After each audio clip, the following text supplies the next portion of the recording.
Donc vous remercier à toutes et à tous d'être venus dans ce changement, malgré ce changement de lieu imprévu. Vous dire que notre débat était initialement prévu dans le hall de la gare Belsier, mais qu'après nous avoir donné l'autorisation, la SNCF nous a fait faux bond. C'est la raison pour laquelle on avait décidé de reporter le débat à la fac de Bordeaux-Victoire. Les étudiants, et on en est ravis, ont décidé aujourd'hui l'envahissement de la fac. Ils étaient d'accord pour que nous puissions maintenir le débat, mais c'est le président de la fac qui, pour des raisons de sécurité, nous a refusé l'accès. Et c'est la raison pour laquelle nous sommes ici aujourd'hui. Encore une fois, je vous remercie à toutes et à tous d'être venus. Puis on remercie l'Union départementale CGT 33 de nous accueillir. C'est mieux comme ça peut-être. Rapidement, vous rappeler l'historique de ces Agoras du train. Elles ont débuté en avril 2022, quand les discussions avec l'autorité organisatrice ont débuté, et donc les élus du CSE-TERNA ont décidé de se mobiliser. Donc c'est une démarche unitaire, c'est une démarche d'ampleur, au cours de laquelle nous avons voulu tenir 8 débats publics sur tous les territoires.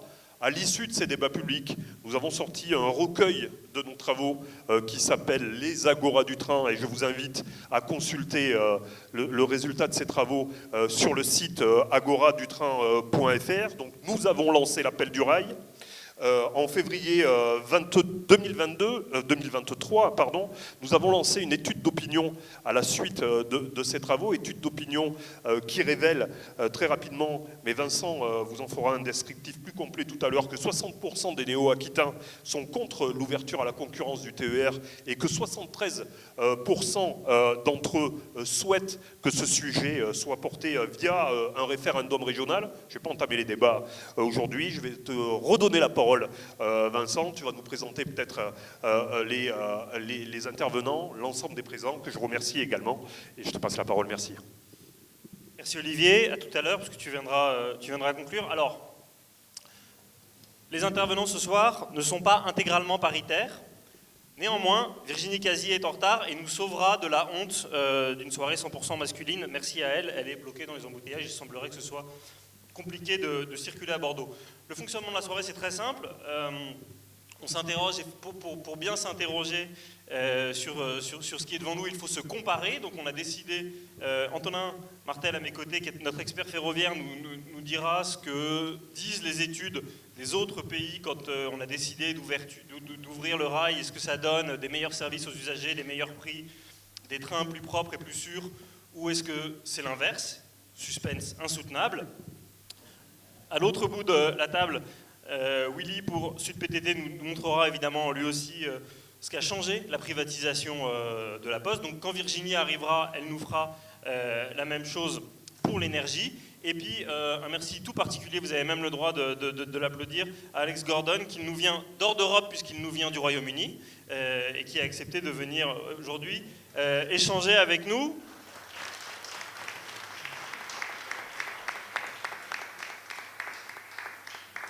Je rassure les personnes de la salle qui ne seraient pas anglophones, Alex parle mieux français que nous, donc il n'y aura pas de souci. Voilà. Et l'Angleterre a été le premier pays à privatiser le rail pour des résultats qu'on dira contrastés, sauf si vous êtes actionnaire de certaines entreprises de fret ferroviaire. Donc voilà, Alex viendra nous expliquer surtout pourquoi il ne faut pas faire ça. Si on avait été accueillis dans une fac avec un grand amphi et un gigantesque écran derrière moi, je prendrais beaucoup de temps pour vous détailler cette étude, parce que vous verriez les chiffres. Mais je sais bien, pour avoir aussi longuement enseigné, que, évidemment, si vous n'avez pas les chiffres derrière, ça va être un peu compliqué. Si vous allez sur la page Facebook des Agoras du Rail, vous pouvez retrouver cette étude en exhaustivité. Je vous en donne juste les lignes les plus saillantes en ouverture. Donc c'est une étude très récente qui a été réalisée fin janvier 2023 par Cluster 17. Vous avez toute la méthodologie sur l'étude, mais elle est assez conséquente avec plusieurs milliers de personnes interviewées selon les séquences que vous connaissez tous. Et en fait, on leur a posé la question très ingénue, est-ce que l'ouverture à la concurrence au global est une bonne ou une mauvaise chose? En passant 4 secteurs en revue, la fourniture d'électricité, les télécommunications, la fourniture de gaz et la poste. Et il il y a un total positif pour les communications qui est de 64%. Donc vous voyez, nous sommes dans une logique de transparence, il n'y a pas forcément une opposition systématique à la privatisation. Alors on peut sans doute l'expliquer par le fait que, effectivement, vous payez moins cher votre abonnement de téléphone portable depuis qu'il y a 4 opérateurs. On peut aussi se dire que la plupart des répondants n'avaient pas de la famille qui travaillait chez France Télécom Orange, où le climat social a été pour le moins houleux.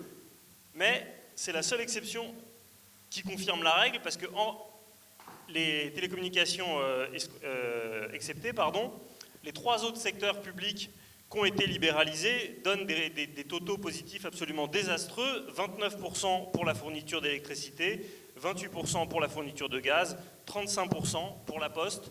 Donc c'est quelque chose qui est assez massivement rejeté. Si on arrive maintenant, ceci étant mis en lame de fond, on se dit, bon bah en fait, si les privatisations sont aussi rejetées, pourquoi diable aller ouvrir à la concurrence le transport ferroviaire régional en Nouvelle-Aquitaine? Et là, on a posé les questions au public de savoir est-ce que vous êtes au courant que ceci va avoir lieu. Alors là, évidemment, il y a ce qu'on appelle un effet bocal, c'est que si vous êtes ici, manifestement, vous êtes au courant, la chose vous intéresse, vous êtes motivé. J'ai même un tout petit avis sur la question, est-ce que vous êtes vraiment des turiféraires de la privatisation ou est-ce que vous aimeriez que ça reste un service unique? Mais le fait saillant, c'est qu'au global, 53% des répondants ne savent pas et même 48% des usagers quotidiens ne sont pas au courant que ceci est en cours actuellement. Et ça, évidemment, c'est très important. Il n'y a que 2% des usagers et des répondants au sondage qui estiment qu'ils sont très bien informés concernant une éventuelle ouverture. Et en général, quand il y a cette pudeur de la direction et du conseil régional à vouloir annoncer ces nouvelles, c'est que ça cache un loup. Vous avez 70% des gens qui se disent très mal informés.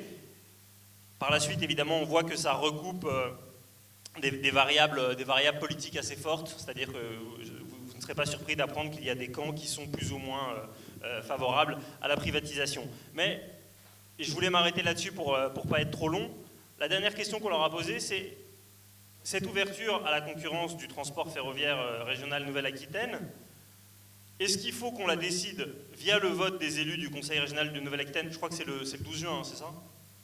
Voilà, donc est-ce qu'il faut qu'on remette ça le 12 juin? Ou est-ce qu'on pourrait avoir, comme on en parle beaucoup depuis quelques années quand on parle un peu d'innovation démocratique, via un référendum citoyen organisé à l'échelle de la région Nouvelle-Aquitaine? Il y a beaucoup d'exemples récents qui prouvent que c'est pas très compliqué à organiser en plus. Et le résultat est sans appel puisque c'est 73-27. Et donc, on s'est arrêté là-dessus, mais on voit qu'il y a un élan assez fort. Et la raison de cette mobilisation, c'est pour faire pression, évidemment, sur le conseil régional en disant si vous êtes si sûr de votre coup, si vous êtes certain que c'est une bonne chose, faites voter les gens. Et si vous avez une immense majorité des gens qui pensent qu'effectivement, il faut ouvrir à la concurrence, soit.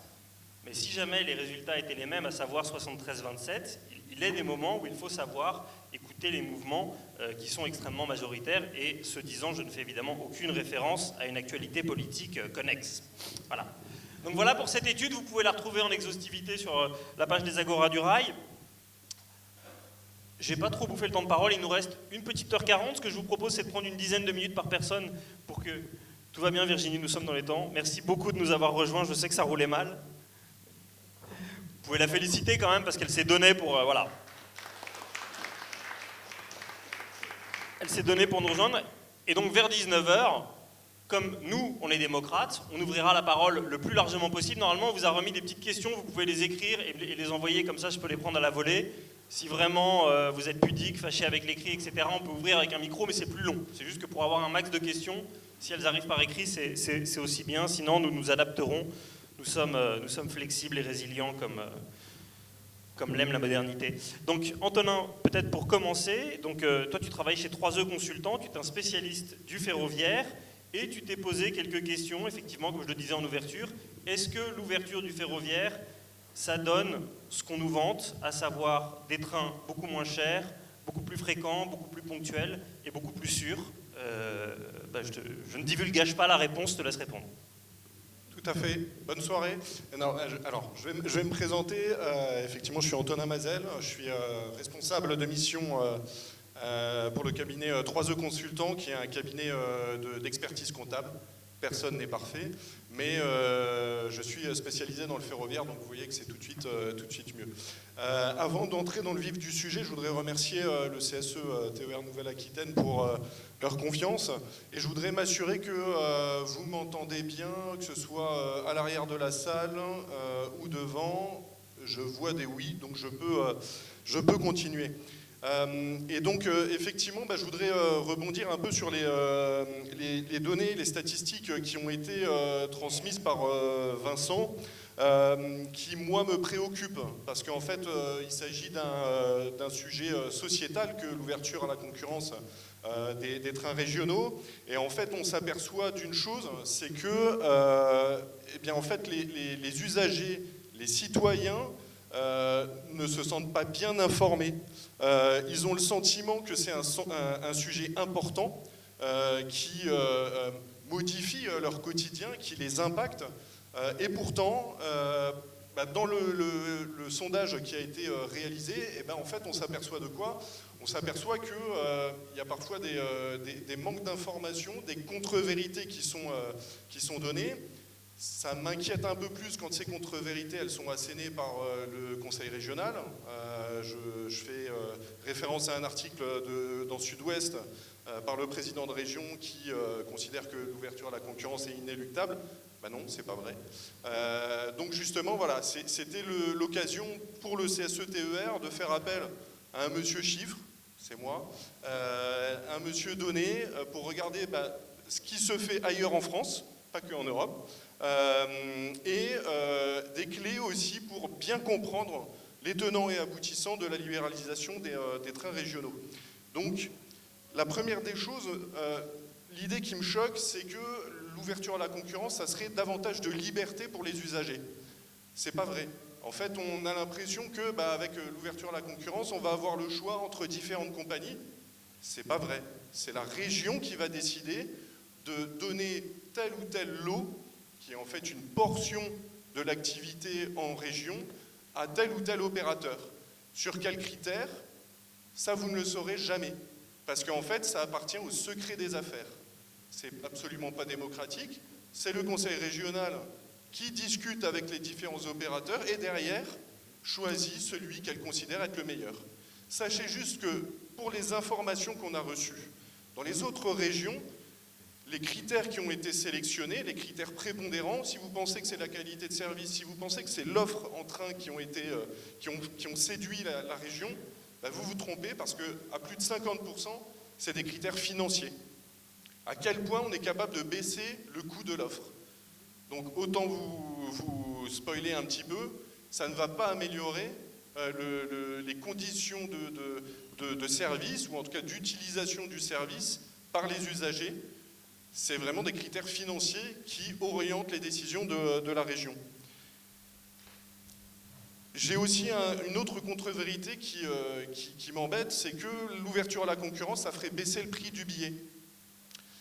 Alors j'ai là, je vais essayer de répondre aux attentes avec le comparatif par rapport à d'autres pays européens. Alors, je ne sais pas si on peut parler de hausse du prix du billet, moi je dirais explosion du prix du billet. Parce qu'en Allemagne, c'est plus 40% en 10 ans. En Suède, c'est plus 150% en 15 ans. Au Royaume-Uni, c'est plus 23% en 13 ans. Ça, il faudrait aussi que l'exécutif régional puisse en parler, que chacun soit au courant de ce qu'il attend. Et je fais référence aussi à ce qui avait été dit au moment de l'ouverture à la concurrence dans l'énergie, mais vous verrez, le prix de l'électricité, il va baisser. Bon. Je vois quelques sourires, c'est ce qui c'est quelques sourires jaunes, mais on a tous été frappés par la hausse du coût de l'énergie. Ça sera la même chose pour le train si c'est ouvert à la concurrence. Un autre élément, c'est le coût public pour le contribuable. C'est la même chose, parce qu'en fait, on a déjà commencé à travailler sur les différentes régions qui ont déjà produit les appels d'offres dans le cadre de la concurrence des TER. Alors il y a Grand Est, il y a les Hauts-de-France, il y a PACA, il y a Pays de la Loire. Et qu'est-ce qu'on voit? En fait, on voit que le subventionnement public, Alors pardon, je vais jargonner, mais je vous promets que c'est la seule fois de mon discours. C'est l'offre, en fait, le volume d'offres, on le mesure en train-kilomètre. Et en fait, on regarde combien la région met d'euros par train-kilomètre. Et bien, par rapport à la convention actuelle entre la région et SNCF, dans les régions que je vous ai citées, on oscille à entre plus 21 à plus 64% de hausse du subventionnement par train-kilomètre. Ça veut dire quoi? Ça veut dire, ben, en fait, les contribuables vont mettre aussi au pot pour nourrir les bénéfices des entreprises privées qui vont être sélectionnées.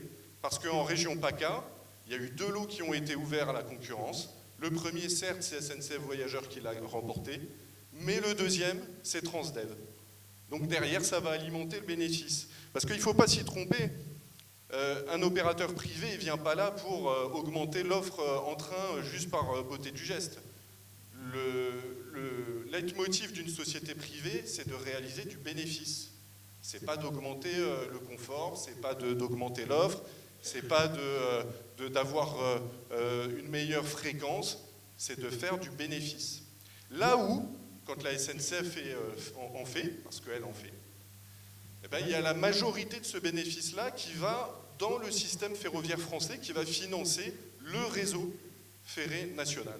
Donc ça, c'est aussi une donnée à avoir en tête, qu'aucun exécutif régional va donner dans le débat. Donc vous voyez là aussi, on a un manque d'information qui est assez flagrant. Il y a aussi une autre contre-vérité qui est donnée, c'est que l'ouverture à la concurrence, ça augmente le nombre de trains qu'on met sur les rails. Ben, là aussi, c'est faux, parce que je vais vous donner un exemple très concret. Au tout début des années 2000, la compétence des trains régionaux, elle a été transférée de l'État aux régions. Et à ce moment-là, les régions, elles ont fait le travail. Il faut dire ce qui est, elles ont fait le travail, elles ont mis des moyens dans le ferroviaire, ce qui a nettement accru l'offre de trains. Les TER, l'essor des TER, c'est le début des années 2000. Et ben, le taux de croissance de l'offre est bien supérieur au taux de croissance qu'on observe dans tous les pays européens qui ont ouvert leur système à la concurrence. Ça veut dire quoi? Ça veut dire que quand la puissance publique décide de mettre les moyens à un cap, à une orientation, elle est tout à fait capable de densifier son offre ferroviaire et on n'aura pas le choix. Enfin, je pense que vous, Bordelais et Néo-Aquitains, vous le subissez au quotidien avec l'engorgement du réseau routier. Le ferroviaire, c'est une solution d'avenir et pas que écologique, aussi de confort au quotidien. Et donc, sur la qualité de service, là aussi, les exécutifs régionaux vont vous dire ça améliore le confort, ça améliore la fiabilité, les trains sont moins en retard. Ça n'est pas vrai. Est-ce que vous savez quelles sont les premières causes de retard des trains? Ça, il n'y a personne qui vous le dit. Mais quand vous regardez dans les rapports alors c'est des organismes un peu obscurs, l'AQST, l'autorité de qualité de services dans les transports, elle dit quoi? La première cause, c'est l'infrastructure. C'est-à-dire que c'est le réseau qui est défaillant, donc on met une limitation de vitesse, on a un problème de voies, de ballast, etc. Ça, c'est des causes infrastructures. C'est la première cause de retard. La deuxième cause, c'est les causes externes à l'entreprise qui fait rouler le train. C'est par exemple, et ça je pense que tout le monde l'a déjà entendu en gare, c'est un bagage abandonné. C'est 1 heure tout de suite de retard et en cascade derrière, les autres trains ont aussi du retard. Ça aussi, personne ne le dit. Donc c'est pour ça que je suis content de vous rappeler ces faits. Et avant de céder la parole, parce que je pense que j'ai déjà bien parlé, je vais juste vous dire que l'ouverture à la concurrence, c'est une vision dogmatique et libérale qui n'est pas neutre et qui n'est pas nouvelle. Elle découle de directives européennes qui ont été produites dès le début des années 90. Et seulement aujourd'hui, on en a l'impact en droit français, en tout cas sur les trains régionaux. Parce que la date limite, effectivement, c'est le 23 décembre 2023, le 25 décembre 2023. Ça veut dire que d'ici là, la SNCF doit signer une convention avec la région, parce que si elle ne signe pas une convention avec la région, alors, à passer cette date, la région peut choisir n'importe quel autre opérateur que la SNCF. Donc vous voyez, il faut signer une convention, il faut que la SNCF puisse signer une convention avec la région avant cette date, mais il faut aussi que la convention-là, elle ne prévoit pas l'ouverture à la concurrence. Il faut qu'elle porte sur la durée maximale qui est prévue par la loi, c'est 10 ans. Et ça, le président Rousset, je crois qu'il a fait erreur dans l'article de Sud-Ouest en disant « Moi, je n'ai pas le choix, c'est l'Union européenne qui me l'oblige ». Non, il peut signer une convention sur 10 ans, expurgeant tout recours à l'ouverture à la concurrence. Alors, je vous remercie pour votre écoute. Je remercie les élus du CSE-TER pour m'offrir l'opportunité d'apporter un autre son de cloche, vous le voyez, qui est diamétralement opposé à ce qu'on peut entendre d'habitude, basé sur des données, des faits. Je vous ai donné des chiffres qui sont vérifiables sur Internet, sur les sources publiques. Tout ça, vous pouvez le retrouver. Ce n'est pas moi qui l'ai inventé. Et je vous souhaite une excellente soirée, un excellent débat. Merci. Merci Antonin, tu restes avec nous. Alors, tu restes avec nous si tu veux bien, parce que s'il y a des questions un peu techniques sur le ferroviaire, tout à l'heure je risque d'être un peu dépourvu et je veux bien t'avoir comme assurance. Donc Willy Delem, toi tu es là depuis 15 ans chez Sud PTT, on va t'apporter un micro. Bah quand même. Vous m'entendez ou pas? Vous m'entendez? oui. Ouais. Ouais. Donc, la Poste, très longue histoire de démantèlement d'un joyau public qui était présent dans absolument tous les villages de France. Ce serait trop compliqué, évidemment, d'en faire l'archéologie, parce que depuis une petite vingtaine d'années, par petites touches successives, à chaque fois, on a un petit peu libéralisé le secteur. Si toi, tu devais faire passer un message principal sur le danger de la privatisation, il concerne d'abord le droit des agents ou le service aux usagers? De toute façon, on va aborder les deux, mais... Je serais tenté de dire que les deux sont... Quand vous avez... Ça va être simple avec ce micro. Ah bah. Quand vous avez des postiers et des postières maltraités quotidiennement au travail, ou qu'en fait on a une traitance qui s'installe dans tous les niveaux en fait, de la Poste, un principe de financiarisation de toute l'activité, de fait, vous avez une conséquence sur les usagers et les usagères. C'est-à-dire que quand l'objectif premier de la Poste, c'est de faire rentrer de l'argent, que l'objectif premier de la Poste, c'est de servir de l'argent aux actionnaires, c'est ça l'objectif de la Poste aujourd'hui, quand on n'a pas conscience que la Poste, c'est pas seulement un service public, c'est surtout une des premières entreprises de logistique d'Europe, avec plus de 35 milliards de chiffre d'affaires quand même, quand on n'a pas forcément conscience que le président de la Poste, il est nommé par l'État, et donc que l'État qui derrière va regarder ça aussi, comme beaucoup d'élus, métropoles avec des larmes de crocodile, vont dire « Ah, c'est terrible ce que fait la Poste, c'est ça, mais bon, ils limitent la casse. Hein. » En fait, tout ça est mêlé, c'est-à-dire que le pouvoir en place nomme un pantin, en l'occurrence actuellement M. Philippe Val, qui, par ailleurs, je fais une petite précision maintenant, mais de là où il vient, il était payé 2 fois plus cher. C'est-à-dire qu'il avait un salaire de 800 000 € par an. En venant à la Poste, il ne touche plus que 400 000 € par an. Donc vous imaginez bien que s'il s'assoit sur 400 000 € par an, c'est qu'il a une raison d'être là et qu'il n'est pas là pour... Et qu'en réalité, à la tête de ces entreprises et à la tête de la Poste, c'est des politiciens qui ont un programme, un agenda et qui le déploient. Et donc il y a à la fois massacre les postiers et les postières et à la fois massacre le service public. Alors c'est Philippe Val avec un W, hein. C'est pas l'ancien patron de Charlie Hebdo et de France Inter. Noam Chomsky, il explique toujours que le meilleur moyen de détruire un service public, c'est de le laisser se dégrader de l'intérieur. Il y a un discours, comment dire, la doxa voudrait que de toute façon la Poste est appelée petit à petit à disparaître, parce qu'il y a de moins en moins de courriers, parce que quand même, il y a la digitalisation, etc. Et ce que tu m'as appris, c'est que plutôt que de résister à cette digitalisation, en tout cas d'encourager les gens à écrire, et on sait à quel point on peut avoir besoin de correspondance papier, pas seulement pour des raisons d'électronisme, mais parce que ça rend tout un tas de services. Ce que tu m'as appris, c'est que la Poste accélérait en fait, cette logique de dématérialisation, de fin du courrier, et encourageait les boîtes à ne plus avoir recours à ces services. Ouais, complètement. En fait, à tous les niveaux, pareil, à la Poste. Par exemple, pour le timbre, ça fait des années que la Poste dit il n'y aura plus de lettres prioritaires, c'est fini la lettre prioritaire. Dans quelques années, il n'y en aura plus. Mais en fait, ils ont trouvé la solution, ça tardait un peu trop. Qu'est-ce qu'ils ont fait en janvier? Vous en avez peut-être entendu parler. Ils ont supprimé le timbre prioritaire. Ah ben, il n'y a plus de lettres prioritaires, il n'y a plus de timbre, donc il n'y a plus de lettres. Donc ça règle la question. Et en fait, le timbre, le courrier, il est utile surtout sur le timbre prioritaire. Et en réalité, quand vous enlevez le timbre prioritaire, il y a un certain nombre d'entreprises qui continuent d'utiliser ce service-là, un certain nombre de personnes qui continuent d'utiliser ce service-là, à la fois aussi pour des usages privés, et qui à un moment donné arrêtent de l'utiliser parce que ça devient aberrant. Et même vous avez le prix du timbre qui augmente continuellement. Et en fait, plus vous augmentez le prix du timbre, moins vous avez de lettres. Moins vous avez de lettres, plus vous augmentez le prix du timbre parce qu'il faut bien compenser. Et en réalité, la Poste, elle va vous dire à chaque fois, c'est terrible, c'est la catastrophe. Ce qu'elle oublie de dire, et c'est dommage parce que ces comptes sont publics, hein, donc tout le monde peut le constater, c'est que en fait, l'activité de distribution du courrier à la Poste, elle est rentable. Elle est rentable depuis toujours, et elle est toujours plus rentable. C'est-à-dire que l'année dernière encore, elle était rentable, l'année d'avant, elle était rentable, et si bien que la Poste, qui dit être dans une situation critique, quand vous écoutez les directeurs de la Poste, ils vous disent, là, on est en train de mourir, on est en train de s'essouffler, c'est horrible, etc. Vous regardez le chiffre d'affaires de la Poste et le bénéfice dégagé par la Poste, le bénéfice de la Poste, il est de plusieurs milliards d'euros. C'est-à-dire que le bénéfice, par exemple, l'année dernière de la Poste, c'était entre 4 et 5 milliards d'euros.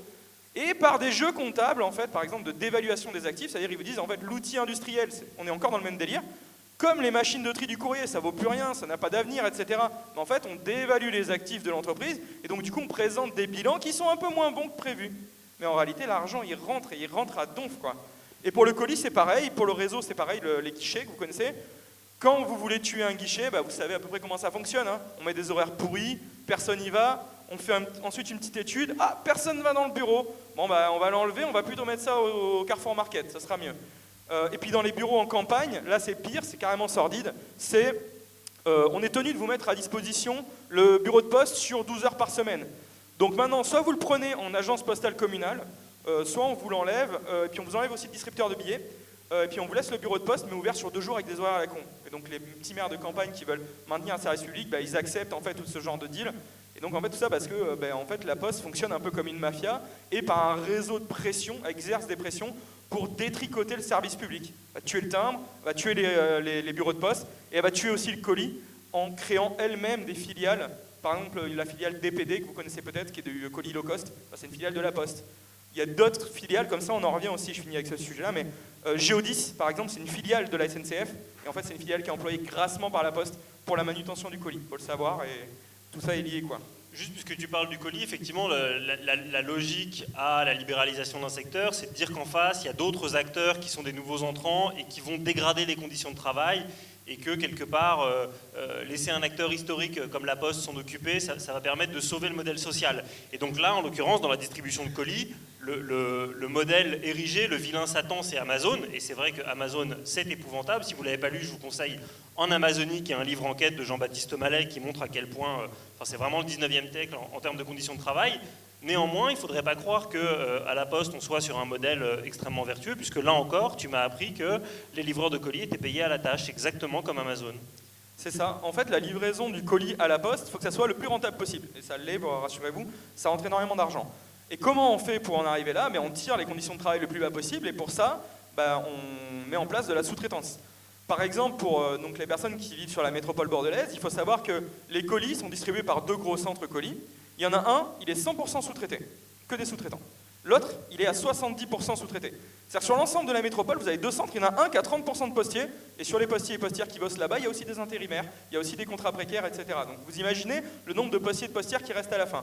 Et donc tous les collègues sous-traitants, en fait, ils bossent dans des boîtes où ils sont payés à la tâche. C'est-à-dire qu'on leur dit, le colis c'est tant, le colis livré c'est tant, le colis avisé que vous devez aller chercher en bureau de poste, c'est pas le même prix. Et donc c'est pour ça que vous vous retrouvez en fait avec des personnes qui sont sous-traitants et qui font un taf le plus vite possible, et le plus mal possible, parce qu'en fait c'est pas tant la qualité qui est visée, c'est la quantité, parce que c'est ça qui va faire leur revenu. Donc effectivement, le colis, le système Amazon, et même Amazon de manière générale, c'est pas un concurrent de la Poste. Amazon c'est un partenaire de la Poste. Et c'est comme ça d'ailleurs qu'elle est présentée. Souvent la Poste nous dit, écoutez, nous on preste pour Amazon, cette fameuse expression, et donc Amazon on doit tout faire pour bosser ensemble en fait, pour bosser avec eux. Mais à la fois c'est agité comme un épouvantail, y compris dans la boîte, y compris pour faire peur aux collègues, comme avant on nous disait aux facteurs et factrices qui font que du courrier, ah là là Adrexo, ah là là nanana, faites tout, acceptez tout, parce que sinon on va se faire saigner. Mais en fait c'est la personne qui est en train de nous dire on va se faire saigner, qui est en train de nous saigner à blanc en fait. Et comment on a pas mal parlé des conditions de travail, mais comme tu expliquais effectivement au début qu'un postier qui est dans des moins bonnes conditions, forcément c'est un service aux usagers qui s'en ressent. En ce qui concerne le service aux usagers, donc là on a entendu avec toi, ça se dégrade parce que c'est plus lent, c'est plus incertain, le guichet est assez tragique. Il y a un dernier point qui normalement était absolument sanctuarisé et qui est essentiel, c'est le rôle de service auprès des publics, notamment les plus isolés de la Poste. On en a énormément parlé pendant le Covid, le fait que quand il fait sa tournée de facteurs, merveilleux livre de Roger Martin Dugard qui s'appelle Vieille France, vous pouvez le retrouver en folio, avec un facteur qui fait sa tournée de village, et c'est très beau. Il prend du temps qui n'est pas compté. Aujourd'hui, tout temps doit être compté, doit être monétisé, et cette ouverture à la libéralisation, ça a permis à la Poste de proposer un nouveau service assez merveilleux qui s'appelle Veiller sur mes parents. Est-ce que tu peux faire la pub de Veiller sur mes parents, peut-être ? Oui, bien sûr. Alors, Veiller sur mes parents, en fait, c'est l'histoire de la Poste et du toyotisme à la Poste. C'est-à-dire qu'on a appliqué le principe du toyotisme, le décortiquer toutes les tâches, les compter, les comptabiliser à la fin et vous faire, en fait, vous vomir un ramassis de chiffres pour vous expliquer qu'en fait, vous mettez trop de temps pour faire votre taf et que du coup, il faut trouver un moyen pour distribuer une lettre en 2 secondes, pour distribuer un courrier recommandé en 72 secondes, si ma mémoire est bonne, etc., etc. Et donc, à côté de ça, vous avez des rapports humains normaux avec les gens, avec vos collègues, et puis y compris avec les usagers et les usagères. Ce temps-là, la Poste, il y a quelques années, sur les documents de la Poste, où on avait tous ces temps-là qui étaient décortiqués, il fallait le quantifier aussi, il fallait dire combien de temps on perd. Ce temps-là, pour le nommer, ils ont appelé ça du temps parasite. C'est-à-dire que quand je viens chez vous, par exemple, vous livrez un colis ou vous donnez du courrier ou vous faire signer une lettre recommandée, si je dépasse les 1 minute 12, c'est du temps parasite. Vous êtes des parasites en fait, c'est-à-dire que ça pose problème à la Poste, ça coûte de l'argent. Donc, veillez sur mes parents, enfin entre autres. Et veiller sur mes parents, c'est quoi? C'est un service en fait qui vise à aller voir des personnes âgées pour s'assurer qu'elles ne sont pas mortes en fait, parce qu'on ne sait rien faire d'autre que ça, si ce n'est sonner et dire ah elle n'est pas là, on s'inquiète. Mais en fait, il faut savoir que les postiers et les postières qui font ça n'ont aucune formation, strictement rien. Hein. C'est-à-dire que c'est vraiment juste pour la bonne conscience de se dire on vient voir, vérifier que la personne n'est pas décédée, quoi. Mais d'un point de vue social et humain, ça n'a aucune valeur. Donc c'est pour ça que syndicalement, nous on défend l'idée que c'est d'inscrire le service public sur la durée qui fait la qualité de la relation entre les humains et pas de vendre un service. Et le petit effet bonus de ce truc-là, c'est que si vous vendez un service de discussion à domicile, alors c'est pas comme dans la pub, hein, il faut savoir qu'on a 6 minutes du début, c'est-à-dire qu'au moment où on arrive à la boîte aux lettres, au moment où on ressort, on ne doit pas faire plus de 6 minutes. Donc la partie de dame ou la partie d'échec qu'on voit dans la pub avec je sais plus quelle star là, c'est pas possible. Hein. Même le café, faut y aller, quoi, faut le boire vite. Et donc une fois qu'on a fini ces 6 minutes, il faut savoir que comme on vend une prestation, on ne peut pas le faire gratuitement. Et du coup, en tant que postier et postière, si par exemple on accepte de prendre une lettre, quelqu'un nous interpelle dans la rue, ah postier, j'ai une lettre à poster, vous pouvez la mettre dans la boîte, je peux dire oui, mais il faut savoir que quand je dis oui, je fais une faute professionnelle. C'est-à-dire que oui, comme c'est un service, pareil, récupérer le courrier chez les gens, c'est un service, c'est payant. Donc si je le fais gratos, c'est une faute professionnelle. C'est un peu comme un copain cheminot par exemple, s'il vous laisse rentrer en train gratos, c'est une faute. Moi c'est pareil, si je vous parle, c'est une faute professionnelle en fait. Alors je dois me limiter au bonjour, au revoir, merci, et puis c'est tout. Eh ben merci. De rien. Merci Willy. Donc vous voyez, ça fait envie quand même la libéralisation. Il y a beaucoup d'aspects positifs. Moi je trouve qu'on a une vision. Moi je suis là pour être neutre, hein, donc il y a une vision un peu contrastée, mais il y a des services, il y a de la technologie, on peut jouer aux échecs. Si on fait maths en 4 coups, en moins de 6 minutes, c'est possible. Voilà. On va ouvrir la comparaison à un autre secteur avec l'énergie. Donc Virginie Casier qui a vaincu les embouteillages bordelais. Tu es secrétaire générale adjointe du syndicat pour l'énergie en Gironde. Ton micro fonctionne. Oui. Là aussi, l'énergie, deux décennies de privatisation à petits pas qui se sont accélérées et qui ont débouché sur des factures d'énergie maintenues. En tout cas, c'est ce qu'a dit Bruno Le Maire cette année. Voilà. Tu voulais revenir un petit peu sur l'historique avant d'évoquer ce que ça fait en termes de service au public? Tout à fait. Donc j'espère qu'on m'entend bien. Déjà, je voulais vous présenter mes excuses pour mon retard. J'étais à la centrale nucléaire du Blayais cet après-midi parce qu'ils sont en piquet de grève, comme vous le savez, contre la réforme des retraites. Donc voilà, je suis arrivée maintenant, je vais pouvoir faire un petit topo et donc revenir un petit peu sur l'histoire parce que c'est toujours intéressant d'en parler. Donc il faut quand même se rappeler que dans le secteur énergétique, avant 1946, on dénombrait en France à peu près 1300 concessions privées. Donc ça veut dire des entreprises privées, voilà, un petit peu éparpillées sur tout le territoire. 1300, c'est énorme, bien entendu. La Seconde Guerre mondiale a détruit littéralement le pays, on connaît tous l'histoire, et l'énergie étant tellement vitale pour assurer la reconstruction du pays, Marcel Paul, avec le Conseil national de la résistance, a procédé à la nationalisation de l'électricité et du gaz et a donc créé, bien sûr, EDF-GDF qu'on connaît, par la loi du 8 avril 1946. Alors pendant plus d'une cinquantaine d'années, on va dire, tout se passe bien en gros. Et au moment de l'entrée de la France dans l'Europe par le traité de Maastricht, et j'arrive jamais à le dire, ce dernier impose qu'il ne peut pas avoir de monopole dans quelque domaine que ce soit, et notamment donc, le secteur énergétique. De ce fait, les différents gouvernements se succèdent et tentent de jouer un petit peu la montre dans le domaine de l'énergie, mais au final, le gouvernement Chirac lance, sous la pression donc, bien sûr de l'Europe, l'ouverture à la concurrence entre 1999 et 2004 pour les professionnels au sens large, hein, donc toutes les industries, petits professionnels, et puis donc en 2007 pour la totalité des particuliers, donc ce qui à ce moment-là faisait 100% donc d'ouverture à la concurrence. De réforme en privatisation, les usagers, donc, appelés désormais clients, hein, ça c'est un grand changement aussi pour nous, ont vu les fournisseurs se multiplier et les offres à gogo dans leur sillage. Autrefois, complémentaires et reliées par une direction mixte, EDF-GDF sont maintenant concurrentes.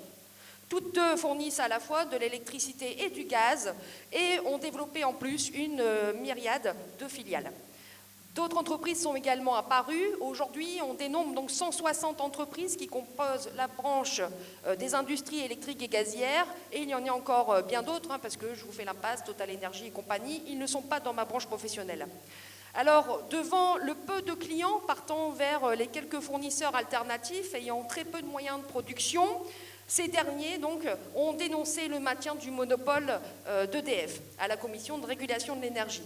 Face à cette situation, il a été imposé à EDF de vendre une partie de la production au prix fixé par les pouvoirs publics via le mécanisme de l'AREN, donc le système en fait qu'on appelle l'accès régulé à l'électricité nucléaire historique. Donc le prix de la revente à ces fournisseurs alternatifs est d'environ 42 € le mégawatt, moins cher que le coût de production d'EDF, parce qu'il est estimé entre 50 €, 55 €, voilà, et largement moins cher que le marché de gros européen. Ça, nous le savons tous. Alors, je voulais également vous dire, revenir vite fait. Il faut juste que tu redistribues. Enfin, si tout le monde ne l'a pas en tête, il faut quand même réexpliciter ce dernier point qui est quand même incroyable, parce que c'est un système de Shadok, c'est-à-dire qu'on a la chance de produire en France énormément d'énergie extrêmement décarbonée, et on la revend à perte à des fournisseurs alternatifs qui nous concurrencent, alors qu'on pourrait faire la culbute sur le marché de l'énergie, vu ce qui se passe notamment depuis un an et demi. Et au final, pour le service usager, quand on a tous reçu nos factures d'électricité depuis un an, elles ne sont pas restées exactement flat, comme l'avait promis Bruno Le Maire. Alors, excusez-moi, moi, les termes en English, je ne comprends pas tout à fait. Donc, je n'ai pas compris le premier que tu m'as dit. Elles ne sont pas restées constantes. Désolée. Côté de toi. Elles ne sont pas restées constantes, elles ne sont pas restées à un niveau égal. Là, je pense que vous l'avez tous constaté. Est-ce que j'ai besoin de vous le raconter, ça, que en fait, les prix ont cramé et que vous êtes tous en train de trinquer? Non, ben voilà. Après, on pourra le développer un petit peu plus si tu veux. Je finis mon exposé, si tu me permets. Merci, c'est gentil.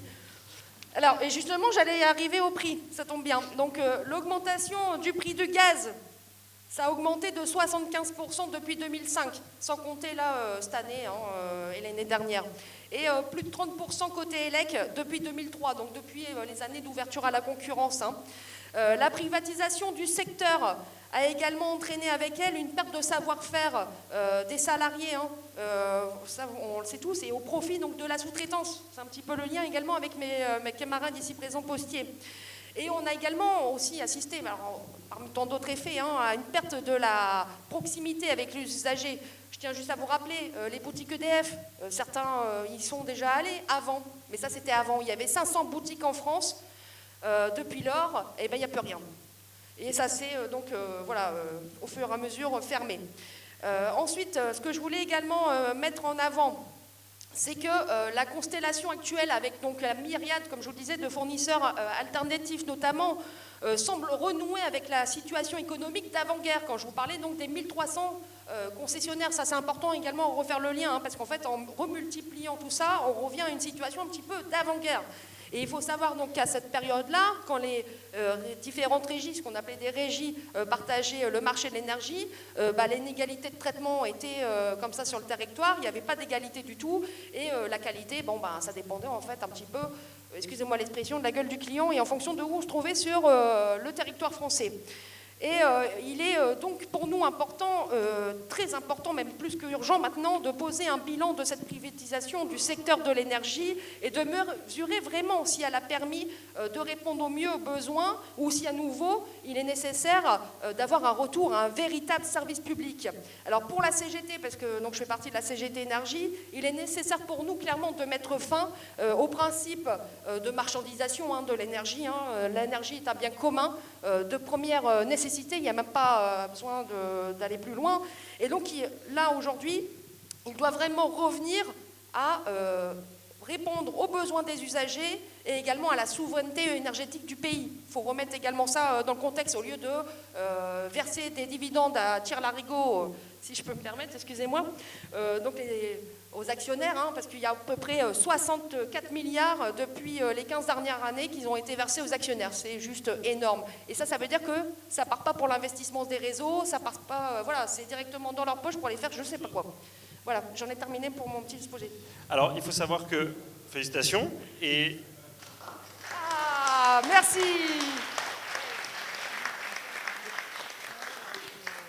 Donc au-delà de la critique, il y a la proposition, donc ce ne sera pas l'objet du débat de ce soir, mais vous avez publié avec la CGT 4 petits journaux qui s'appellent 100% public, qui montre ce que serait une contre-réforme de l'énergie réellement progressiste, qui permettrait notamment de lutter contre la précarité énergétique, ce qui est un point important. Comme on a quand même beaucoup parlé du service qui est fait aux clients, qui normalement étaient des usagers, quand on est passé de cette logique d'usager à client, je t'avais raconté que moi, effectivement, il y a 6 mois, j'ai déménagé et je me suis retrouvé, parce que quelqu'un n'avait pas compris au téléphone, puisqu'évidemment, comme vous avez aussi délocalisé ou sous-traité l'assistance téléphonique à des pays où les gens ont une maîtrise aléatoire du français, ils n'avaient pas compris ma demande et donc ils ont coupé l'électricité le jour où j'arrivais avec un bébé de 3 mois et une autre de 3 ans, donc je n'étais pas très content. Et on m'a dit, exceptionnellement, comme votre demande est légitime, on va vous faire une ristourne commerciale. Et ça m'a quand même beaucoup interpellé sur la proposition d'un service public d'accès à un bien fondamental comme l'énergie. On est d'accord que ceci n'arrivait jamais auparavant et qu'en fait l'ouverture, un peu comme ce que Willy nous a décrit à la Poste, ça a commencé à financiariser beaucoup de choses qui avant étaient gratuites. Oui, tout à fait. Ça financiarise, vous avez compris, tout à fait le secteur. Et auparavant, c'est clair que ça ne se passait pas comme ça, parce qu'on connaît tous. Il y avait la voiture bleue, il y avait les boutiques EDF, comme je vous l'expliquais, il y avait la proximité, un petit peu comme les postiers. On croisait nos collègues sur le terrain et on arrivait à se dépatouiller directement. Directement, ou en tout cas, on faisait quelques démarches quand même auprès du patron pour signaler qu'on allait faire une intervention. Mais je veux dire, il y avait quand même quelque chose. Là, aujourd'hui, c'est plus du tout le cas. Alors que ça soit donc par rapport à ta situation, où on voit la réponse à un geste commercial, la blague, dans la situation qu'ils viennent décrire avec des enfants en bas âge et tout machin, mais en fait j'ai envie de dire même dans l'état normal, se passer d'électricité ou de gaz, c'est juste impossible dans la situation où on est. On a besoin tous d'énergie. Donc voilà, c'est clairement pas possible. Et après, pour n'importe qui dans votre... tout le monde là, ici, c'est pareil pour vous. Moi, j'ai pas envie de faire non plus de distinguo entre famille et pas famille, si on est seul ou pas. Et si on a une femme ou un homme. L'autre point important dans le service aux usagers, c'était la proximité avec des guichets de paiement pour les personnes qui étaient notamment en situation de précarité énergétique. Là aussi, la merveilleuse ouverture les a fait disparaître. Dans quelle proportion et avec quelles conséquences ? La proportion, c'est ce que je vous ai expliqué tout à l'heure. Donc j'ai mis quelque part ma fiche. Alors, donc je vous disais, on avait 500 sites d'accueil en France avant donc 2007. En 2007, donc à l'ouverture de la concurrence, quand je vous l'ai dit, pour les particuliers, on en a perdu 300 en route. Et 2013, 122, et puis 2018, on arrive à 77, et puis 2019, ils ont tout liquidé. Donc après, là, c'est clair, la problématique en fait, de proximité que ça a infligé aux salariés, aux usagers, c'est qu'en fait, déjà, premièrement, s'ils sont un petit peu en galère, voilà, il faut téléphoner, machin, ceci, comme il t'est arrivé tout à l'heure, que tu expliquais, ou il faut passer par un site internet, mais là, tout le monde n'a pas internet. Tout le monde n'arrive pas forcément à communiquer par téléphone ou n'ont pas forcément tout ce qu'il faut pour le faire, donc c'est un petit peu la galère. Et puis de l'autre côté, comme tu l'expliquais aussi tout à l'heure, les salariés qui sont en face, aujourd'hui, c'est plus forcément des salariés des entreprises d'industrie électrique et gazière, mais des sous-traitants, encore une nouvelle fois, sur des plateaux téléphoniques, soit en France, mais soit aussi également dans d'autres pays. Hein. Et malheureusement, la réponse, c'est compliqué. Et là, on le voit, je refais toujours le lien avec ce que tu as eu tout à l'heure, hein, ce que tu m'as expliqué, le geste commercial. Bon, enfin, la réponse, elle est apparente. Merci infiniment Virginie. Là aussi, tu restes avec nous si tu veux bien pour répondre aux questions si elles viennent. C'était gentil. Normalement, vous avez les petites feuilles, vous pouvez écrire vos questions et nous les amener. On va les prendre dans quelques instants, puis sinon on ouvrira la parole à l'ancienne. Mais il y a un suspense. Vous avez entendu effectivement le cas de 2 secteurs dans lesquels l'ouverture, la libéralisation s'est très mal passée, mais peut-être que ça s'est bien passé dans le ferroviaire, on ne sait pas. Et pour ça, on a avec nous la chance d'avoir Alex Gordon, qui va venir témoigner. Alex, tu es président de l'Union des travailleurs des transports ferroviaires et maritimes. Margaret Thatcher ayant écrasé les Dockers, ils vous ont rejoint pour éviter de disparaître dans une vaste union. Tu es cheminot de formation, tu conduisais des trains avant d'être syndicaliste à temps plein. Tu es venu aujourd'hui, nonobstant les grèves, et tu pourras même raconter ta petite anecdote à la gare Saint-Jean tout à l'heure quand il a fallu changer un billet de train et le fait qu'effectivement Eurostar et la SNCF, quand bien même c'est le même trajet, c'est pas les mêmes sociétés et même toi tu as failli devoir raquer un deuxième billet, c'est quand même un peu le comble. Et tu as été embauché comme cheminot dans le British National Railway, donc une société entièrement publique. Et puis survint un personnage que l'histoire a un petit peu oublié, John Major, qui est arrivé après Margaret Thatcher et qui a décidé de laisser comme héritage politique la privatisation du rail anglais. Est-ce que tu peux nous faire un petit bilan de 3 décennies pour nous expliquer jusqu'où on en est aujourd'hui? C'est assez édifiant. Ah oui, merci Vincent. Et je vais essayer de parler en français, mais je fais une apologie pour les erreurs en avance. Et peut-être vous allez m'aider un peu plus tard. Au début, je voudrais dire, exprimer la solidarité des syndicalistes en Grande-Bretagne avec les luttes des Français pour les retraites, pour la démocratie. Et nous sommes très très conscients de la grande confrontation qui prend place à ce moment en ce pays. Et nous sommes avec vous. Je voudrais dire...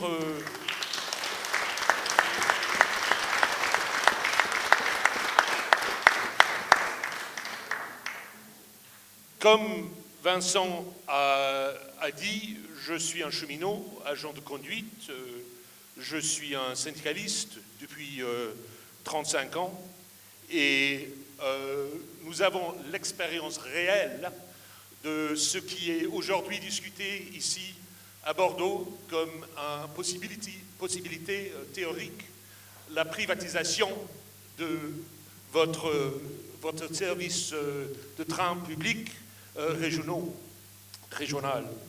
Et je voudrais expliquer ce qui est, j'en suis sûr, évident à tous et toutes dans la salle au début, qu'il n'y a pas de besoin de parler de cette question en termes de théorie, parce que la pratique est très très évidente chez nous. Il est très facile à voir la réalité de la privatisation des services régionaux ferroviaires, l'environnement politique et économique en Grande-Bretagne, comme tout le monde sait bien, c'est un environnement libéralisé, 100%, et privatisé.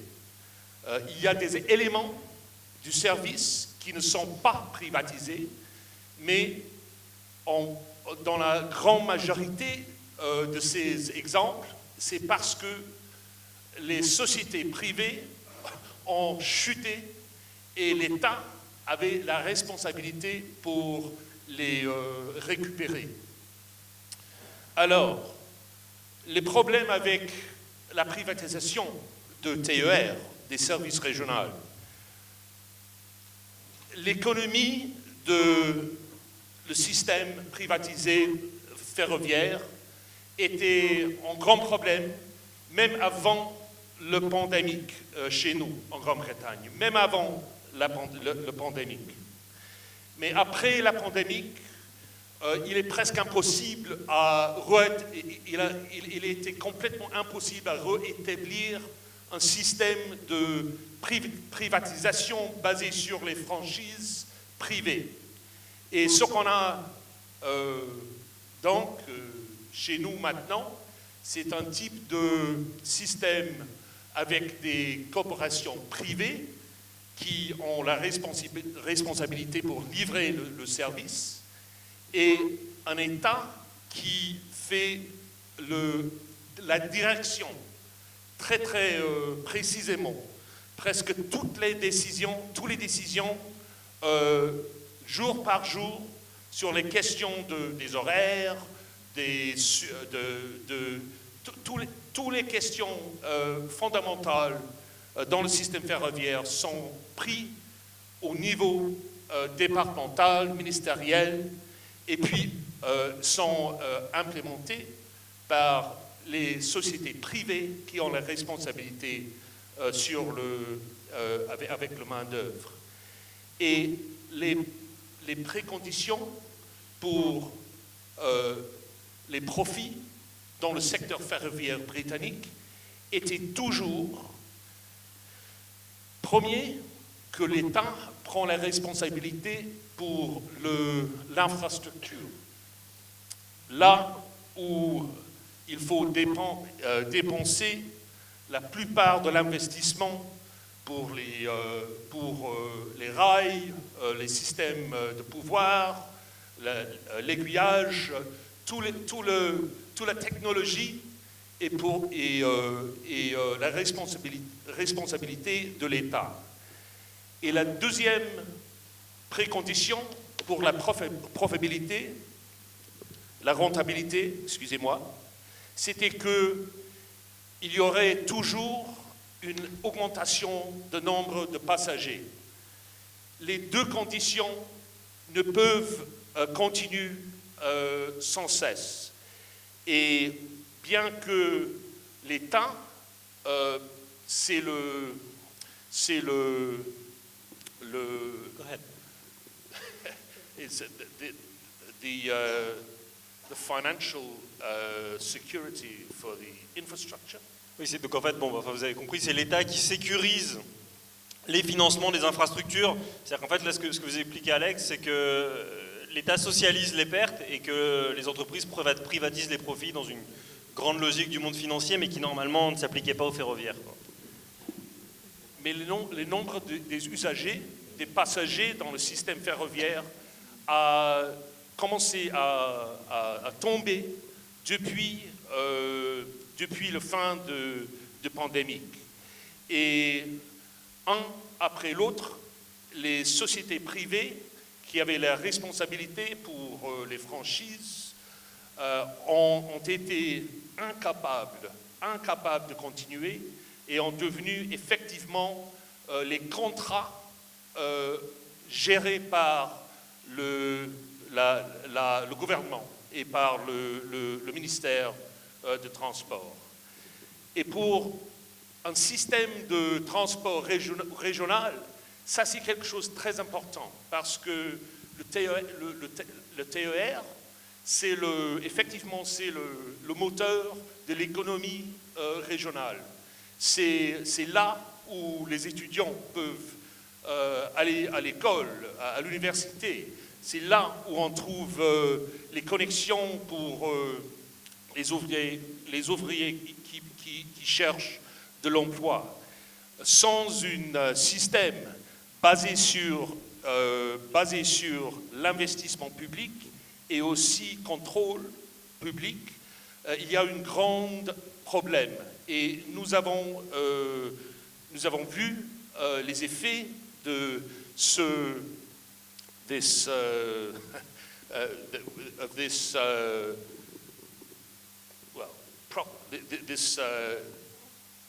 this profiteering. Ah, de la théorie des profits. Donc apparemment, il semblerait que la théorie du ruissellement ne fonctionne pas tellement plus outre-Manche que chez nous. C'est assez curieux, mais... Thank you. Merci.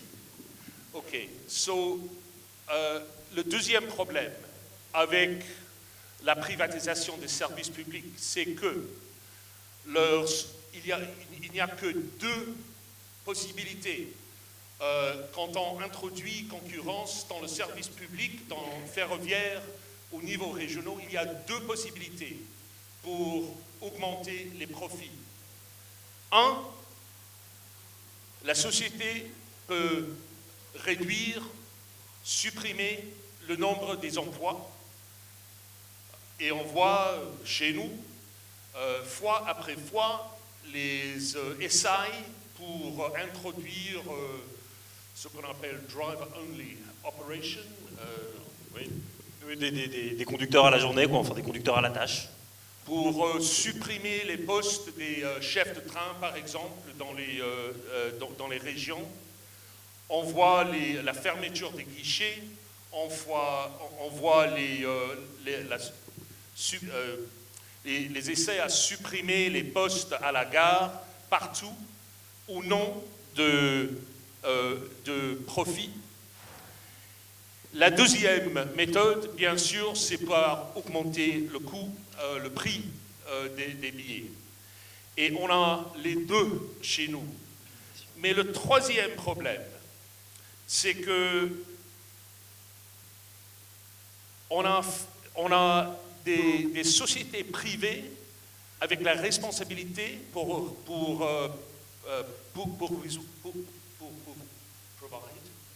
Fournir un service ferroviaire qui reçoit des grandes subventions publiques et qui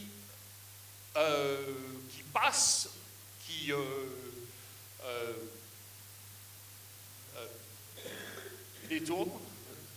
détourne ces subventions publiques dans les actions pour les profits pour leurs actionnaires. Et c'est absolument clair, après 20 ans, 23 ans d'expérience de ce système, que la privatisation des services publics, la privatisation des ferroviaires en Grande-Bretagne, c'est une méthode plus efficace pour livrer les subventions publiques, l'argent public, l'investissement public dans les mains, dans les poches des banques, des actionnaires sans cesse. Et il faut dire aussi que la question de démocratie dont j'ai parlé il y a quelques moments, la question de démocratie est essentielle dans cette question des services publics. Parce que quand on a une concurrence entre les filiales des différents pays, Arriva, une filiale de Deutsche Bahn, Abellio, une filiale de Netrail, le système ferroviaire de Netherlands, Keolis, bien sûr, filiale de SNCF, Trenitalia. Qu'est-ce qu'on trouve? C'est que l'investissement public ici en Nouvelle-Aquitaine, à Bordeaux, est transporté et repatrié aux autres pays pour subventionner leur système de transport, pas celle des gens de Bordeaux. Et je vais finir avec ça, mais entre 2015 et 2021, les 6 ans pendant lesquels Arriva, une filiale de Deutsche Bahn, avait la responsabilité pour les services ferroviaires au Pays de Galles. Ils ont pris 115 milliards de livres en dividendes, au même temps tous l'argent qu'ils ont reçu dans les subventions publiques.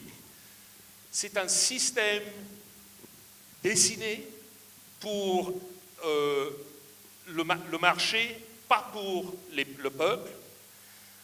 Et je finis par remarquant que dans les deux pays là où l'administration est dévolue, en Grande-Bretagne, Pays de Galles et l'Écosse, qui ont leur système de gouvernement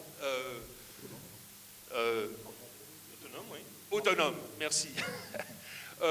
Dans les deux pays, ils ont décidé de retirer contrôle de leur système ferroviaire, des services ferroviaires, et de finir avec Abellio, finir avec Arriva, et de rentrer le système dans le public. Merci.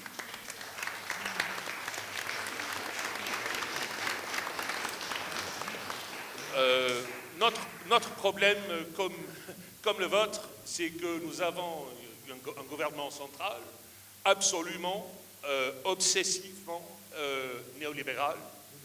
Et il faut finir avec cet expériment désastreux qu'on a vu depuis 23 années chez nous, et rentrer tous les services publics, tous les services ferroviaires dans le secteur public. Et je suis d'accord avec ce qu'a dit Antonin, que le vrai problème à la racine, c'est l'existence de les paquets ferroviaires dans la législation européenne, qui effectivement donne toujours la nécessité de donner un appel d'offres tous les 5 années, tous les 10 ans. Il faut avoir un appel d'offres des services publics dans le secteur ferroviaire. Il faut finir avec cette législation et rentrer tout le chemin de fer dans le public. Merci. Merci beaucoup, Alex. Juste... Alex, one more word. On va vous ouvrir la parole, mais juste, Alex, une illustration pratique pour que la salle comprenne ce que ça donne comme bilan au quotidien pour les gens qui prennent le train. Tu m'as appris que l'équivalent du Paris-Lyon-Marseille au Royaume-Uni, qui était le London-Liverpool-Manchester-Glasgow, était la ligne la plus fréquentée du Royaume-Uni, et que sur les 3 derniers mois, il y a 40% des trains qui ont été supprimés. Oui, c'est pas le seul. C'est un scandale public et politique chez nous à ce moment, mais la grande partie des services ferroviaires dans le nord de l'Angleterre et entre Londres et le nord de l'Angleterre ont été complètement rompus. Un service avec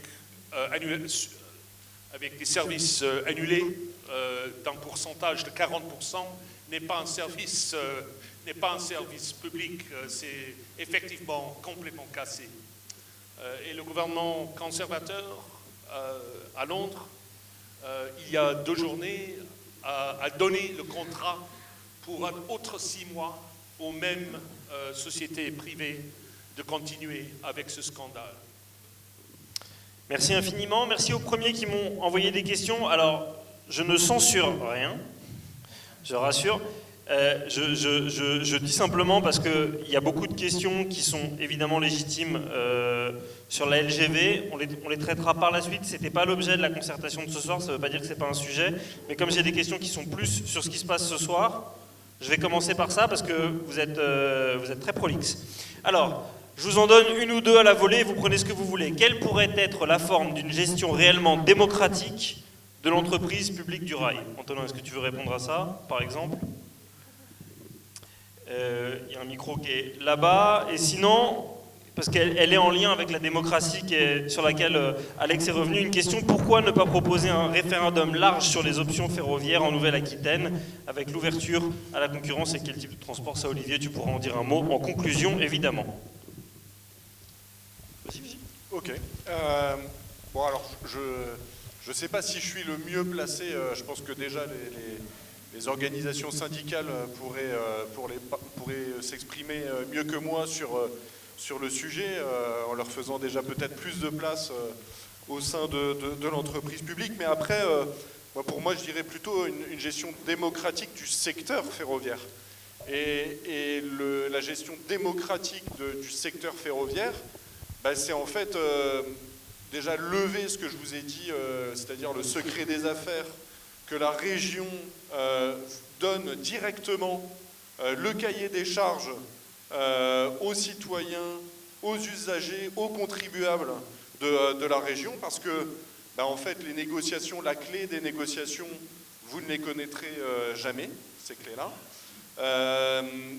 Et ça permettrait aussi de mieux comprendre après derrière ce qui est demandé à l'entreprise publique. Déjà, ça signifierait retirer tout aspect concurrentiel dans la convention, avec des objectifs sociétaux d'emploi, parce que je crois savoir aussi que quelque chose qui est demandé par les citoyens, les usagers, c'est de la présence en gare. Et en fait, je dirais que la trame de fond entre La Poste, entre EDF, entre ce qui s'est passé au Royaume-Uni, en fait, c'est de la suppression d'emplois, et on comprend bien pourquoi, parce qu'en fait, quand on supprime l'emploi, quand on dégrade le service, ouais, mais on fait quand même de l'argent, on fait des marges, on fait du bénéfice, et l'objectif, c'est ça, c'est de faire du bénéfice. Le problème, c'est qu'on parle de service public, d'intérêt général. Et donc, c'est quelque chose qui est totalement différent, et ça, justement, je pense que ça mériterait d'être exprimé publiquement, de façon démocratique. Olivier le disait en introduction, un référendum pour l'avenir du ferroviaire en Nouvelle-Aquitaine me paraît déjà être la première étape à activer, pour rester concret, le référendum. Et derrière, c'est vous qui pouvez aussi, avec le combat nécessaire, vous pouvez le demander au conseil régional, parce qu'il n'y a pas de raison que ce choix-là, il vous échappe. C'est votre quotidien. On a parlé des lycéens, on a parlé des personnes, des actifs, des chômeurs. C'est votre quotidien, c'est vous qui bénéficiez de ce service-là. Il n'y a pas de raison que ce choix qui est hyper stratégique, parce qu'on a bien eu l'idée de ce qui s'est passé au Royaume-Uni, il n'y a pas de raison que ce choix-là, il vous échappe. Merci. Deux questions qui reviennent sur un même thème, parce qu'après tout, on n'est pas forcément dans une dichotomie SNCF ou ouverture à des acteurs privés. Il y a l'initiative de Railcoop. Donc pour ceux qui n'avaient pas suivi Railcoop, c'est une coopérative qui s'est lancée en faisant appel à du financement participatif, et vous pouvez prendre des parts, et qui a pour objectif de réouvrir certaines lignes dites oubliées au nom de rentabilité. La première étant le Bordeaux-Lyon, mais il y en a d'autres qui seraient intéressés. Ça intéresse énormément d'élus locaux, pas spécialement Urmic et la métropole de Lyon et Vauquier, mais entre les deux, il y a beaucoup de petites villes qui seraient très intéressées par le fait qu'elles reviennent. Et donc on me dit, qu'est-ce que vous pensez de l'association qui remet la voie forêt Bordeaux-Lyon en marche, et que pensez du projet Railcoop? Que seraient prêts à faire les cheminots pour offrir un service alternatif? Et donc qu'est-ce qu'il faut imaginer si jamais il y avait une privatisation, un Railcoop cheminot? Railcoop, moi je l'analyse comme la fausse bonne idée. Parce que en fait, Railcoop, c'est quoi? C'est combler un trou qui a été creusé par la SNCF sous les impératifs financiers. Alors, et puis ça sonne bien, Railcoop, la coopérative, c'est un peu comme aller au magasin bio. On voit qu'il n'y a que des bonnes intentions, sauf qu'en fait, là c'est pareil, si vous avez des smartphones, vous pouvez aller sur leur site, coopérative qui peut verser du dividende à ses actionnaires. C'est marqué sur la page d'accueil. Bon. Et moi, ce qui m'embête dans ce projet-là, outre le fait qu'il y ait des financements publics de régions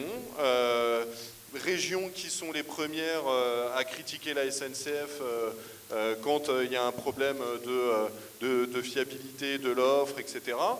Moi, ça me pose un problème. En fait, il faut revenir quand même aux fondamentaux.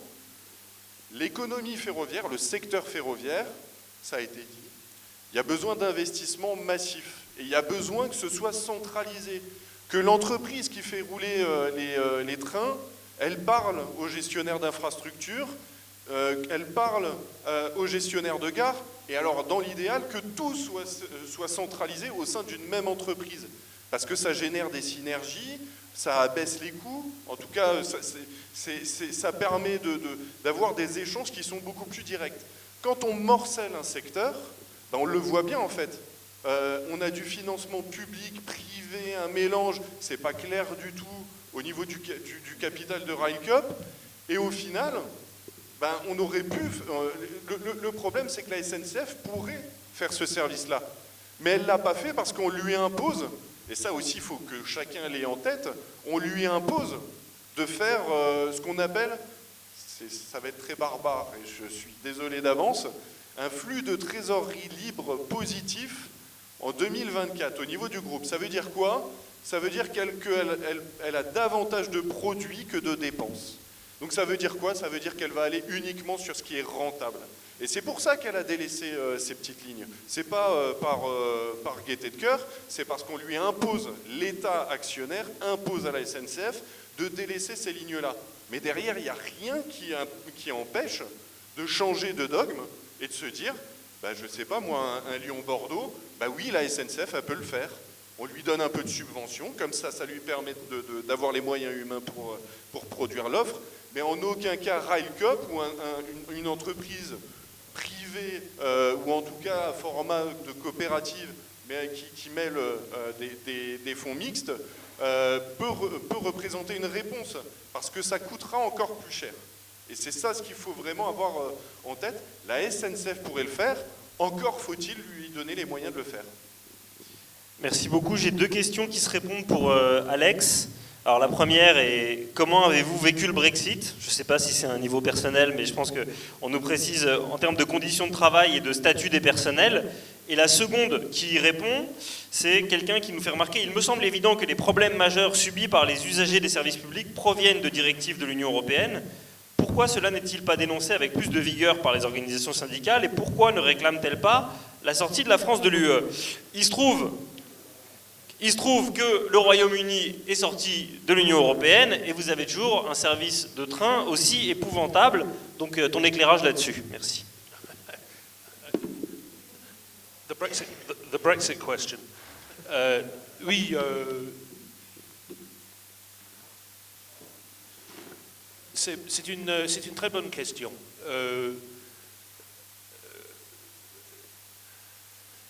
Une des grandes raisons que beaucoup des ouvriers ont voté de quitter l'Union européenne, c'est parce qu'ils voulaient rentrer le contrôle de leurs services publics, inclus le système ferroviaire. La plupart des syndicaux, des mouvements syndicaux en Grande-Bretagne ont demandé effectivement une vote de rester dans l'Union européenne, mais notre syndicat, notre fédération syndicale, avec un autre syndicat des cheminots, a demandé de quitter l'Union européenne. Et la raison principale, c'était parce que l'acte de quitter l'Union européenne était, nous le voulons, nous le voit comme une étape nécessaire, mais pas suffisante. Et c'est la première étape. Et maintenant, on a la possibilité de rentrer dans le secteur public tout le système ferroviaire. Ce qu'on n'a pas, c'est un gouvernement qui voudrait le faire. Et ça, c'est la deuxième question. Ça, c'est la deuxième question. J'en suis pas sûr si j'ai entendu la question complètement. C'est une bonne réponse, mais effectivement, le Take Back Control, qui était le slogan de Dominic Cummings, l'éminence grise de David Cameron, ça s'est pas bien passé. Question très très pratique, peut-être pour toi Antonin, ou si on a l'exemple anglais avec toi Alex, est-ce qu'il y a des lignes ouvertes en termes de privatisation? Ça tu l'as déjà dit. Pour le prix du billet, avant et après la libéralisation, ça a augmenté de quel ordre? Oui. j'ai pas les chiffres, mais j'en suis sûr que c'est vrai, que le prix des billets en Grande-Bretagne est plus cher que par toutes les mesures, que tous les autres pays de l'Europe. Peut-être Antonin a les chiffres ici, il peut expliquer. Ah, il les a sur son téléphone, je le vois. Je les ai trouvés. Plus 23%, c'est la hausse du prix des billets depuis 95. 23%. Est-ce qu'on a des lignes TER qui font 85 km en Nouvelle-Aquitaine? Ça doit faire quoi? C'est Bordeaux-Arcachon? Ok. Parce que Londres-Brighton, c'est 85 km. Le prix d'un abonnement annuel pour faire du Londres-Brighton, c'est 4332 livres.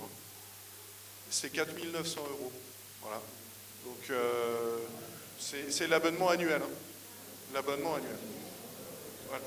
Oui, imité. Oui, mais enfin. Voilà. Sachez que sur la part du revenu qui est consacrée au transport par les Britanniques, c'est 14% contre 2% en France. Donc ça situe un petit peu les choses pour tous ceux qui vous donnent l'exemple du Royaume-Uni comme un Eldorado pour les usagers du rail. Voilà. Et alors là aussi, vous pourrez trouver dans un article de presse qui est de Libération, si je me trompe pas. Alors, on va prendre une ou deux questions de la salle. Il y a plein de questions sur la LGV, et encore une fois, moi je ne censure rien, je n'élude rien. Elles vont toutes dans le même sens, qui est un sens qu'on peut tous entendre. Moi je suis parisien, le RERD à Paris, tout seul, transporte plus de monde que l'intégralité du trafic TGV par jour, et donc on peut s'interroger sur des choix nationaux entre les trains du quotidien versus les trains de ceux qui vont bien. Il n'y a aucun doute là-dessus, elles vont toutes dans le même sens, elles sont particulièrement claires. Olivier va en dire un mot en conclusion, donc on n'élude rien et on est d'accord. Est-ce qu'il y a des questions sur l'ouverture à la concurrence avant qu'Olivier ne conclue? Vous pouvez lever la main comme au XXe siècle. Allez-y, oui. Ah, ça Antonin va répondre, il a dit un mot sur l'Est tout à l'heure. Autre région, c'était la même question? Est-ce que tu peux répondre sur la question des ouvertures dans les autres régions? Et après il y aura une dernière question, promis très succincte. Elle est posée? Vas-y. Mille merci pour cette question, parce qu'effectivement j'aurais dû aussi aborder ce qui se passe dans d'autres régions. Alors je vous ai parlé de ce qui se passe en Mal, les régions qui ont déjà souhaité ouvrir à la concurrence, mais j'aurais pu vous parler aussi de ce qui se passe en bien, parce que j'ai deux régions en tête, la région Bretagne, la région Occitanie. Ces régions-là ont signé un contrat avec la SNCF sur 10 ans, en disant nous on ne veut pas ouvrir à la concurrence, on compte sur la SNCF, on veut développer le train, et elles l'ont fait, elles ont mis des moyens. Et en plus de ça, alors mention spéciale pour Occitanie, et c'est bien aussi pour vous rappeler que c'est la puissance publique qui décide ce qu'elle veut faire du train, c'est qu'en Occitanie, par exemple, le premier week-end du mois, il y a le TER à 1 €. Donc ça veut bien dire que c'est elle aussi qui définit le tarif, la tarification du train. Et si elle veut créer un appel d'air, un appel d'offres pour intéresser au train, pour faire prendre les citoyens la mesure de l'importance du ferroviaire, ces régions-là, elles en sont capables. Ce qui s'est passé aussi en Bourgogne-Franche-Comté, ça devrait être aussi dit en région Nouvelle-Aquitaine, parce qu'il me semble que c'est un petit peu quelque chose d'intéressant. La région Bourgogne-Franche-Comté, elle voulait ouvrir d'ici 2026 100% de son service à la concurrence. Il y a eu une forte mobilisation des élus, il y a eu une forte mobilisation des cheminots, il y a eu une forte mobilisation citoyenne pour faire reculer la région, et in fine, la région a reculé. Elle veut toujours un petit peu ouvrir à la concurrence, mais pas 100%, et surtout elle a décalé son calendrier, donc ça laisse aussi derrière le temps d'avoir d'autres combats et d'autres mobilisations pour le ferroviaire. Donc quand on vous dit que c'est inéluctable la concurrence, non, ça n'est pas vrai. C'est pas inéluctable, et un autre choix est possible.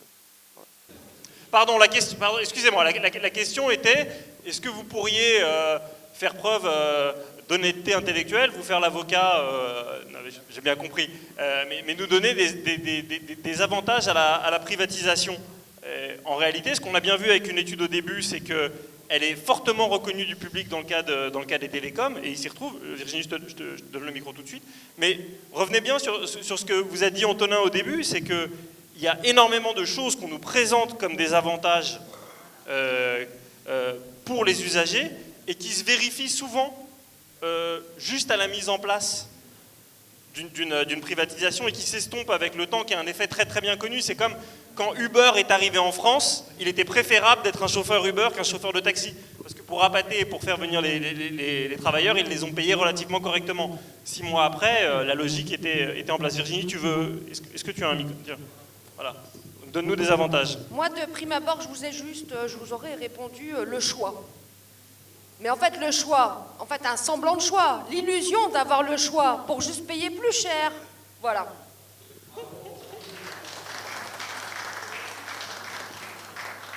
On va pouvoir prolonger les débats, mais on ne va pas abuser de la générosité de la Bourse du Travail qui nous a merveilleusement accueillis ce soir. Et Olivier, je vais te demander de bien vouloir venir conclure ce que tu as retenu. Peut-être un tout petit mot sur la LGV, parce qu'il y avait beaucoup de questions. Et puis nous donner rendez-vous pour un référendum. Merci, tu me tends la perche pour le référendum, puisque effectivement, ça a été posé dans ta présentation tout à l'heure, c'est 73% des néo-aquitains qui s'estiment mal informés sur cette question et qui souhaitent que ce sujet soit réglé au travers d'un référendum. C'est bien évidemment un sujet que nous avons repris à notre compte et donc on appelle le président Rousset à la raison et donc écouter la population du territoire aquitain et d'organiser dans les plus brefs délais ce référendum pour qu'effectivement les usagers, mais pas que, les citoyens puissent avoir la possibilité de se prononcer sur le sujet. Concernant la LGV, pour être tout à fait honnête, la SNCF a été découpée et ce n'est plus ça ne fait plus partie des prérogatives de notre CSE qui s'appelle CSE Nouvelle-Aquitaine, enfin CSE TER, pardon, Nouvelle-Aquitaine. Alors, en tant que cheminot, on a un avis sur le sujet et c'est difficile pour nous de nous opposer au développement de notre outil de travail. Pour autant, il y a des choix qui ont été faits, et notamment entre Bordeaux et Paris, comme ça c'est mieux, entre Bordeaux et Paris, avec un modèle économique qui, en gros, permet un modèle économique de privatisation et de concession pendant 50 ans, et donc qui ne permet pas de reverser les bénéfices dans le système ferroviaire, et donc qui détruit nos trains du quotidien, qui entraîne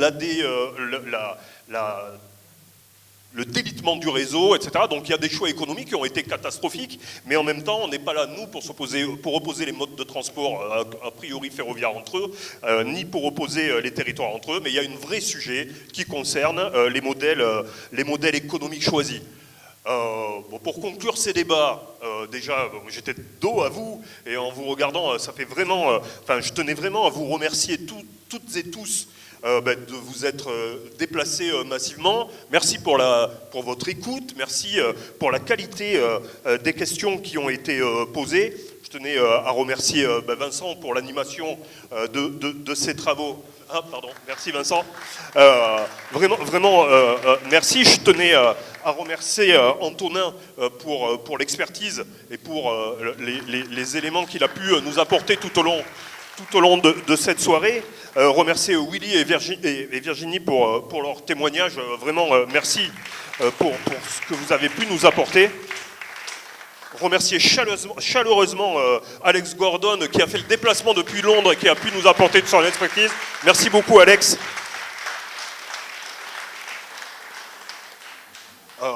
Se redire que rien n'est joué d'avance, y compris se dire que les arguments du président de région Rousset et de son VP Transport Renaud Lagrave ont changé tout à fait récemment. Rien n'est inéluctable et ils ont encore la possibilité de reconventionner pendant les 10 prochaines années avec la SNCF. D'ailleurs, pour appuyer ces propos, demain sera fait l'annonce en Occitanie d'un renouvellement sans appel d'offres pour 10 ans avec la seule SNCF. Alors bien sûr, nous, syndicalistes, on aura des choses à revendiquer à l'intérieur de l'entreprise, ce sera notre combat à nous, mais il y a des possibilités de conserver ce service public et assuré uniquement par la SNCF. Je tenais à vous inviter à rejoindre l'ensemble de nos travaux alors allez suivre sur le site agoradutrain.fr, mais c'est sûrement déjà fait et vous êtes sûrement inscrits, à continuer à suivre nos travaux, à rejoindre l'appel du rail, à le faire connaître, à le faire signer. Vous dire que nous avions pris l'engagement au début de nos travaux d'être présents à chaque plénière du Conseil régional. Ce sera le cas lors de la séance à venir le 27 mars prochain, puisqu'il y avait prévu une mobilisation, mais que compte tenu du contexte social, elle est un peu plus compliquée, mais que nous irons interpeller l'ensemble des conseillers régionaux pour leur faire connaître nos travaux, pour leur dire que c'est possible. Et j'en vois quelques-uns dans cette salle qui partagent déjà ce que nous sommes en train de porter. Donc réappuyer ça, être présent. Et puis enfin, vous dire que, encore une fois, puisque rien n'est inéluctable, puisque nous croyons, nous allons organiser une grande manifestation qui pourrait se tenir courant mai, mais encore une fois, elle devrait tenir compte du contexte social. Donc là aussi, à caractère national, on me souffle dans l'oreillette et c'est important de le rappeler. Donc là aussi, on vous informera, vous pourrez suivre ces informations, je le répète, sur les Agoras du train. Je vous remercie encore à toutes et à tous pour votre présence, pour votre participation, pour votre attention et je vous souhaite une très bonne soirée. Merci beaucoup.